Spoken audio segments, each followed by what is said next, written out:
Salut, ici Maps! Aujourd'hui, c'est ma vidéo de mes meilleures lectures de l'année 2018, de Top of the Top. Ces lectures que j'ai donné 5 étoiles, ça veut dire que lorsque je l'ai fini, je ne l'ai pas juste aimé, mais j'ai adoré. Et même, il y a de ces livres que je dirais que ce sont comme des 5 étoiles plus, parce que le sentiment que j'ai eu par rapport à ce livre-là est resté plus longtemps. Parce qu'au final, il y a eu 14 livres qui ont mérité 5 étoiles dans mon livre à moi. Donc, je me disais que c'était peut-être un petit peu trop long de vous parler de ces 14 livres-là. Est-ce qu'il y a un ordre un petit peu? Ben, dans le sens que toutes ces lectures que je vous présente, c'est des lectures que j'ai vraiment aimées et ces lectures-là, c'est difficile à les comparer. Je vous dirais que les dernières ont quelque chose de très spécial à mon cœur. Ils ont eu beaucoup d'impact dans ma vie et ce sont des lectures qui ne me lâchent pas. Je ne suis pas capable de les oublier, pas parce que je veux les oublier, mais dans le sens qu'elles reviennent tout le temps parce que, ben, elles ont été juste incroyables dans mon cœur et encore aujourd'hui, elles me suivent. Donc, il y a comme plus ou moins un ordre, vraiment. La seule chose que vous devez vraiment vous souvenir, c'est que ces 14 lectures sont incroyables. Je commence par ce livre-là et vous allez peut-être être un petit peu surpris parce que ma vidéo n'est pas encore sortie, parce que je viens à peine de le terminer. Mais ma vidéo va être là en janvier sur ce livre-là. Moi, Simon, 16 ans, Homo sapiens, qui est du YA. Oh là là, Marie-Pierre aime un livre YA. Wouhou! Oui, en fait, c'est l'histoire de Simon, qui a 16 ans, et qui chatte avec un autre garçon. On va l'appeler Blue, mais Blue, c'est pas son vrai nom.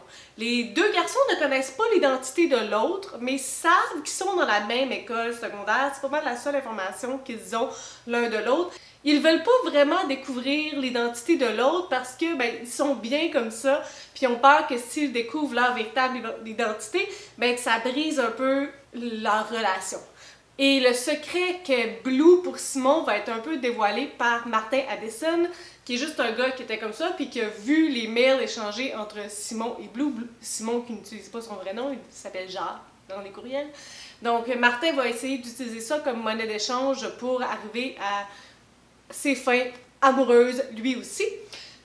Pourquoi j'ai aimé ce livre-là? Ben, premièrement, la personnalité de Simon, vraiment un gros plus.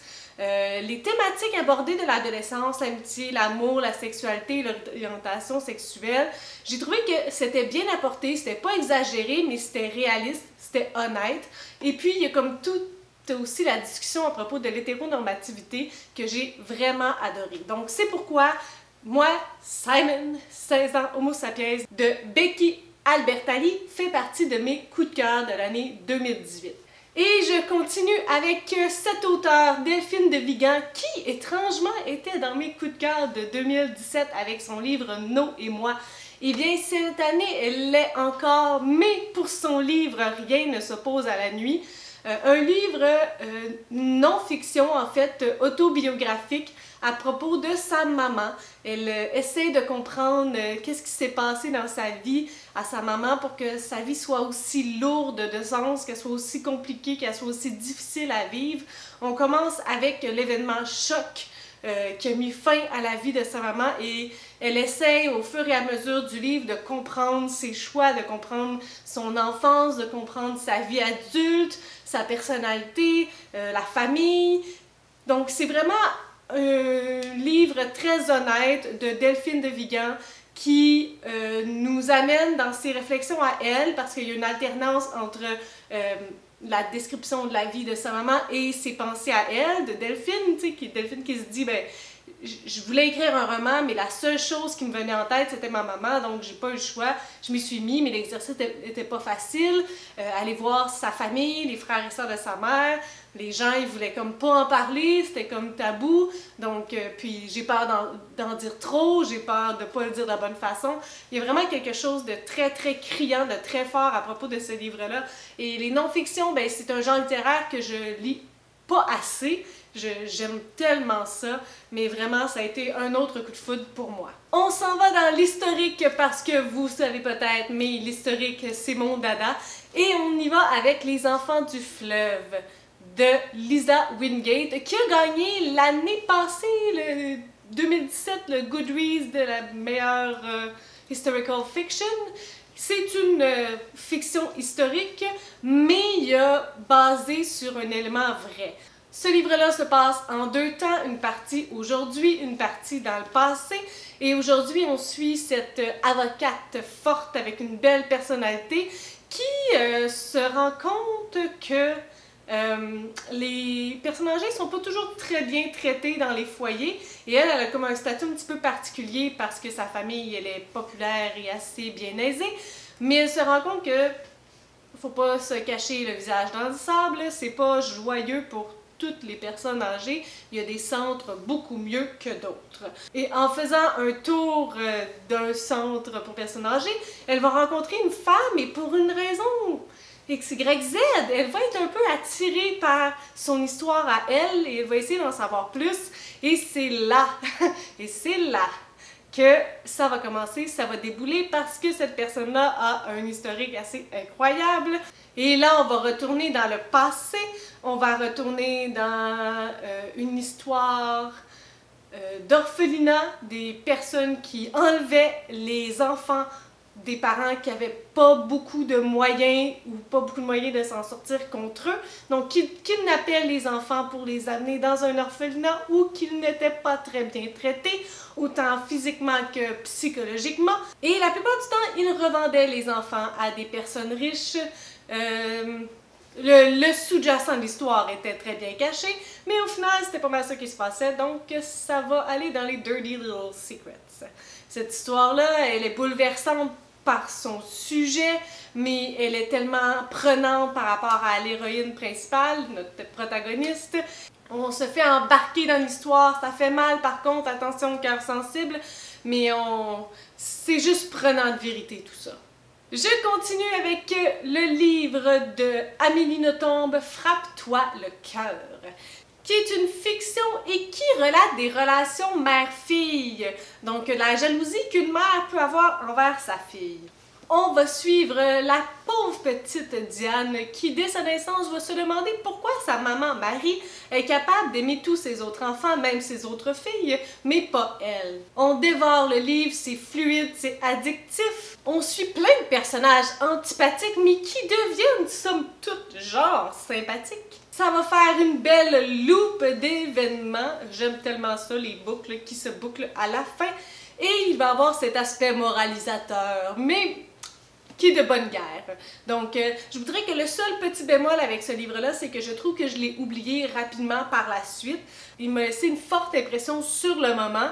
Je l'ai fini en one sitting, sauf qu'après, ben, on dirait que l'aspect, les émotions se sont comme évaporées de ce livre-là. Mais somme toute, c'était une très bonne lecture. En 10e position, mon livre Rue des Remparts de Micheline Lachance. J'en ai parlé cet été pour la vidéo collaborative avec les autres booktubers du Québec du 12 août. C'est un roman historique et vous savez comment j'aime les romans historiques, ben si vous ne savez pas, surprise! C'est une histoire captivante, on suit 2 personnages, on a une vision d'aujourd'hui et une vision de 1759. En fait, aujourd'hui, on suit Élisabeth de La Naudière qui écrit à Catherine de Beaubassin et qui lui demande, parce que Catherine de Beaubassin était la meilleure amie de sa maman Geneviève de La Naudière, de sa grand-maman, pardon, et elle veut savoir comment ça s'est passé durant ces années-là.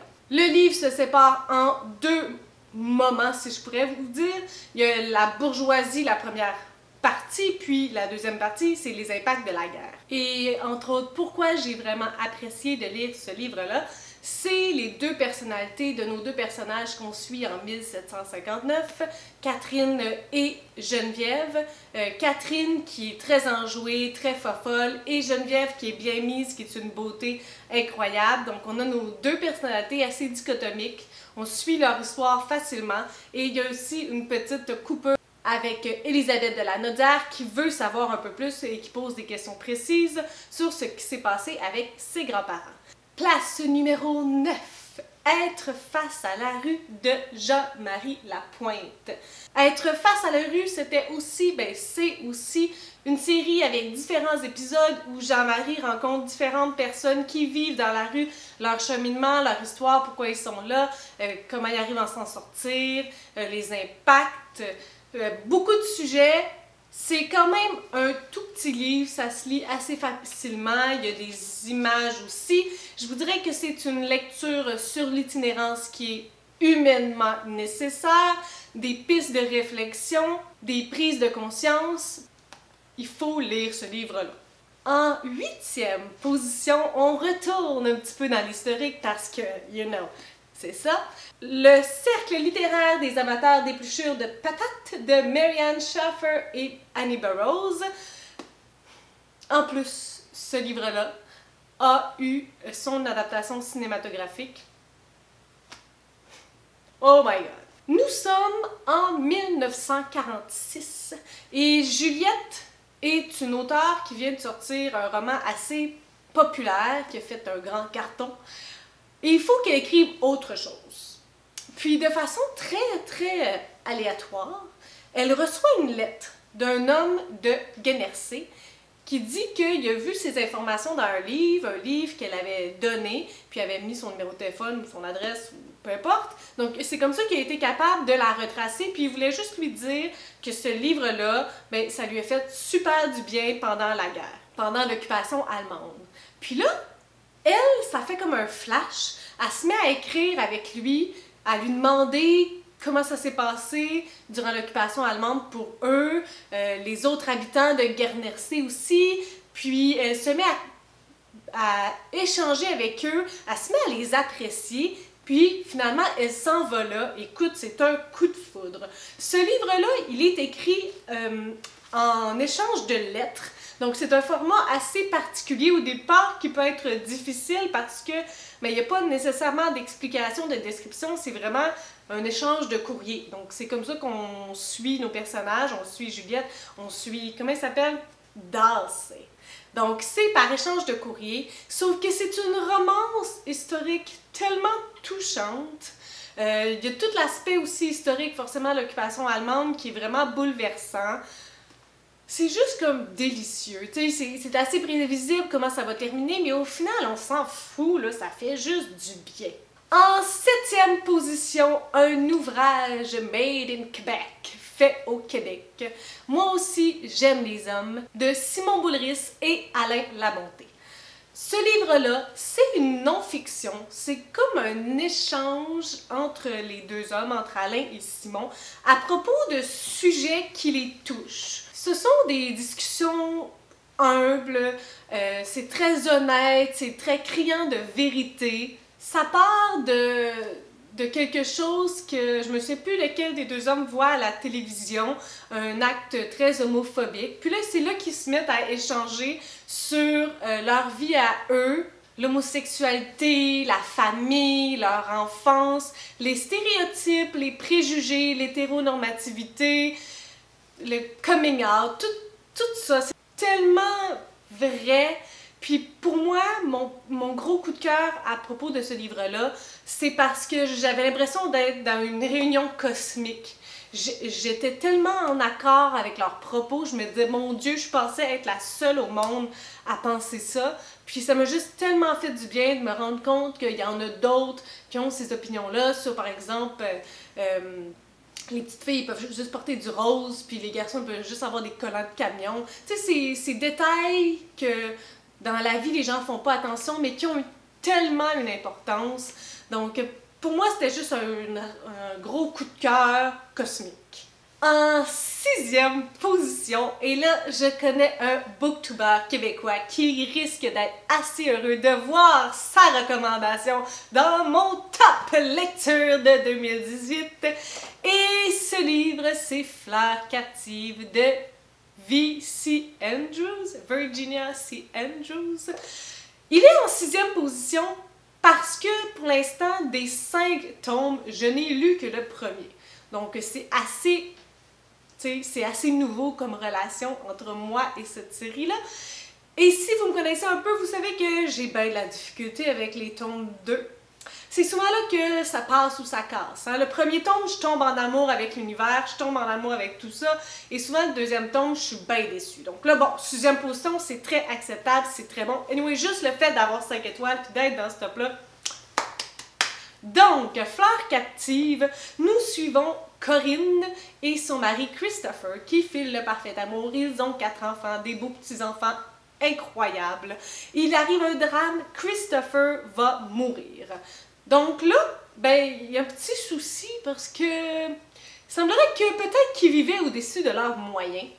Donc, Corinne a dit à ses enfants, ben, on va retourner vivre chez mes parents. Eux sont comme, ben, on a des grands-parents. Ouais, c'est ça. Fait que là, finalement, ils s'en vont là, sauf que c'est vraiment très louche tout ce qui se passe et ils sont enfermés dans le grenier pour une durée indéterminée qui risque d'être foutument longue.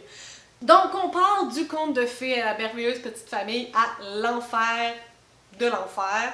C'est vraiment pas Jojo. Ce livre-là, il est attachant parce que les enfants, les plus vieux, parce qu'ils en ont 4, donc Chris et Cathy, ont des personnalités vraiment comme à l'opposé. Lui qui est comme un hop-la-vie, elle qui est hyper réaliste, hyper factuelle un peu. Donc il y a comme ces deux personnalités-là qui se rejoignent, qui se confrontent dans cette situation-là très désagréable. Parce qu'ils se font traiter comme de la merde, on s'entend là.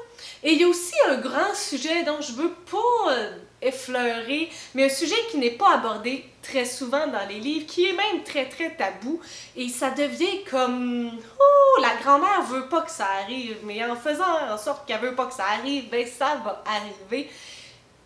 Ah, c'est juste, il y a des bombes, des rebondissements, ça revole de partout. Ce livre-là est vraiment incroyable. Tu fermes le livre, t'es comme oh my god, que c'est que je viens de lire là? Alors, j'ai hâte de lire le 2e, le 3e, le 4e, le 5e pour en savoir plus, mais c'est pour ça qu'il est dans mon top des livres de 2018. En 5e position, la série Illuminée de Amy Kaufman et Jay Kristoff. Au cas où. Ben, l'année passée, en 2017, j'avais lu le premier tome. Quelle bombe! Un roman comme science-fiction dans un vaisseau. Puis, les différents types d'écriture, il y a comme des rapports, des textos échangés, des moments de description, c'est comme c'est vraiment, l'écriture est vraiment particulière, le format d'écriture est vraiment incroyable. Et en 2018, eh bien, j'ai lu le 2e tome. J'étais un peu sceptique parce que, au départ, on ne suit pas les mêmes personnages, donc moi, j'étais un petit peu refroidie, mais non, c'était aussi bon. L'histoire se melt avec le premier tome aussi. Les personnages sont différents du premier tome, mais tout aussi attachants. L'histoire est différente. Les auteurs ont abordé des sujets variés et le boom est encore aussi fort. Je vous dirais que peut-être que les rebondissements, les revirements sont un petit peu plus prévisibles parce qu'on est habitué avec le premier tome aussi. Et le 3e tome est sorti aux États-Unis et en France et j'attends impatiemment qu'il se rende ici. C'est de la bombe. En 4e position, la série, et non pas juste le livre, mais la série Les 7 Royaumes de Cinda Williams-Shima. Je suis en ce moment en train de lire le 4e et dernier tome. Et oh my god! Cette année, je me suis fait l'exercice de relire les tomes 1, 2 et 3 parce que ça faisait 2 ans que je les avais pas lus. Et j'étais maintenant en possession du 4e, donc je voulais avoir un peu le portrait plus clair. Et c'est incroyable. D'ailleurs, lorsque j'ai mis sur Goodreads hier que je lisais le 4e tome, j'ai été impressionnée de la moyenne sur Goodreads. C'est genre 4.18 avec beaucoup de personnes qui ont voté, là. Donc, wow, c'est vraiment une série incroyable. C'est une série fantastique. On suit en alternance 2 personnages. Raiza, qui est la future héritière au trône, et Han Alistair, qui est le voleur des rues. Donc, ces 2 personnages-là semblent avoir des trajets de vie très différents, mais pour des raisons un peu aléatoires, ils vont se rencontrer. Ils vont se rencontrer sans nécessairement savoir qui ils sont pour vrai. Donc le premier tome, C'est leur rencontre. Le premier tome, c'est aussi notre découverte de ces personnages-là. Donc, Raiza à la cour du trône du loup gris, puis Han Alister avec le fait qu'il en a peut-être un peu assez d'être un voleur des rues. Dans le deuxième tome, il y a l'école du Gédaudan pour des raisons différentes. Ils vont se rendre à l'école du Gédaudan, sauf que Raiza, notre future héritière au trône, n'utilise pas son vrai nom pour pas un peu se faire démasquer, pour y aller un peu de façon inconnue. Donc, Han Alister va penser qu'il a rencontré Rebecca. Donc, nos deux personnages dans le deuxième tome s'en vont là. Dans le troisième tome, eh bien, il y a le retour pour des raisons X, Y, Z. Et le quatrième, c'est un peu la consécration. C'est vraiment incroyable. Ces deux personnages-là ont 16 ans, mais oh my god, ils en font tellement plus. Raiza, c'est une femme forte. Et j'utilise le mot femme, mais c'est vraiment ce qu'elle donne comme impression. Même si elle a 16 ans, là, c'est pas facile une vie où tu as été éduquée pour éventuellement prendre le trône. Donc toutes les décisions, tout ce qu'elle fait, c'est juger, c'est décortiquer, tout le monde donne son grain de sel. C'est incroyable, puis c'est une lignée matrimoniale, donc c'est les femmes qui deviennent sur le trône et qui se trouvent un mari. Donc Raiza, c'est vraiment une personnage incroyable, je l'adore, je l'aime d'amour. Et de l'autre côté, on a Han aussi. Han qui, ben oui, il a un passé pas super glorieux, sauf que dans le fond, c'est vraiment, vraiment un bon garçon. Puis il fait ça pour sa famille, il fait ça juste pour s'en sortir, parce qu'il n'a pas eu une super belle vie. Il est vraiment pas chanceux, le pauvre Han Alister. Puis en rencontrant Raiza sous le nom de Rebecca, il va se rendre compte de plusieurs choses sur lui, et il va se rendre compte aussi, au fur et à mesure de son parcours, qu'il est peut-être plus que ce qu'il pense être. Les personnages, l'univers fantastique, qui est pas trop fantastique parce que je vous dirais que Harry Potter est probablement plus fantastique que ce livre-là. Ici, on a les magiciens, puis on a la part de la magie, mais outre ça, il n'y a pas d'éléments comme des dragons, des gobelins. Là, on n'est vraiment pas si deep que ça. Donc, je crois que si vous avez aimé Harry Potter, vous allez aimer cette série-là. Je suis même pas inquiète. Et l'écriture, mon Dieu, pourquoi j'avais oublié l'écriture? Ça se lit tout seul. Ça se lit comme du bonbon. Tu commences, et puis tu as 100 pages de lu. Puis c'est pas des petites pages, là. Donc je sais pas si je vous ai assez vanté cette série-là. Sinon, là, ben je sais pas quoi faire de plus. En troisième position, mon auteur avec qui j'ai des relations up and down, Colin Hoover. Et le livre dont je veux vous parler, c'est Jamais plus de Colin Hoover. Jamais plus, c'est un livre qui exploite la thématique du cycle de la violence. Donc, avoir été avec une personne violente, puis retomber un peu dans ce pattern-là. Il y a aussi la thématique de l'itinérance qui est un peu abordée. On va suivre le personnage de Lily. Lily qui a vécu dans une maison où il y avait de la violence et qui fait sa vie, qui réussit bien et qu'un jour qui tombe en amour et qui retombe dans ce pattern-là malgré elle.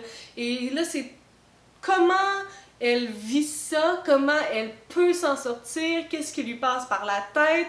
C'est un roman vraiment bouleversant, touchant, vrai et qui est là pour défaire aussi les mythes qu'on pourrait avoir par rapport à la violence conjugale et par rapport à l'itinérance.